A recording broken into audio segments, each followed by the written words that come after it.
everyone, I'm Kevin Nelson for Catholic NewsBreak. Here's what's going on this week in the news.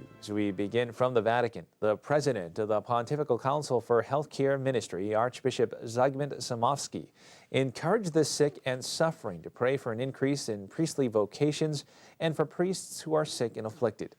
In a letter released at the Vatican, the Archbishop invited those who are sick to unceasingly address their prayers and the offering up of their sufferings to the Lord for the holiness of their priests. The Archbishop explained the role priests take on when serving the sick, saying that a priest at the bedside of a sick person represents Christ himself, the divine physician, who is not indifferent to the fate of those who suffer. Archbishop Samofsky also asked the sick to pray for the beatification and canonization of Pope John Paul II. The late Pope founded the Pontifical Council for Healthcare Ministry in February of 1985. The council will celebrate its 25th anniversary during the Year for Priests. In news now from around the world, tens of thousands of people showed up for a rally down a major boulevard in Madrid, Spain over the weekend.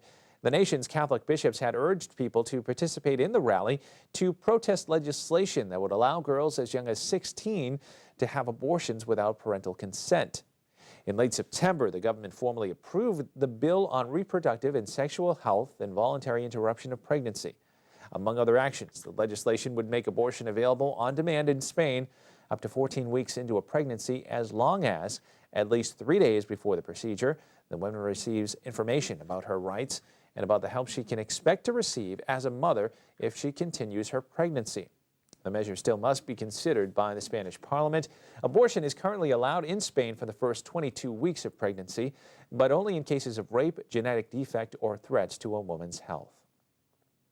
In news now from around the country, the U.S. Catholic bishops will debate and vote on a 57-page pastoral letter on marriage at their upcoming November 16th through 19th meeting in Baltimore.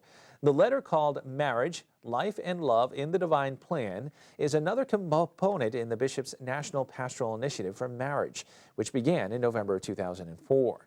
The document's closing section, called A Commitment to Ministry, says the vision of married life and love that they have presented in the pastoral letter is meant to be a foundation and reference point for the many works of evangelization, catechesis, pastoral care, education, and advocacy carried on in dioceses, parishes, schools, agencies, movements, and programs. According to the letter, there are 4 fundamental challenges to the nature and purpose of marriage: contraception, same-sex unions, easy divorce, and cohabitation. And finally in the news, the United States House of Representatives passed a resolution recently honoring St. Damien de Veuster for his recognition of the human rights and dignity of all and his work with individuals afflicted with Hansen's disease on the island of Molokai in Hawaii. The Belgium-born missionary was canonized by Pope Benedict XVI October 11th, along with 4 others. Representative Mazi K. Hirono of Hawaii, who sponsored the resolution, said he believes that all people, regardless of their religious beliefs, can recognize truly extraordinary persons who give themselves without reserve for the betterment of their fellow human beings. Father Damien was surely such a person.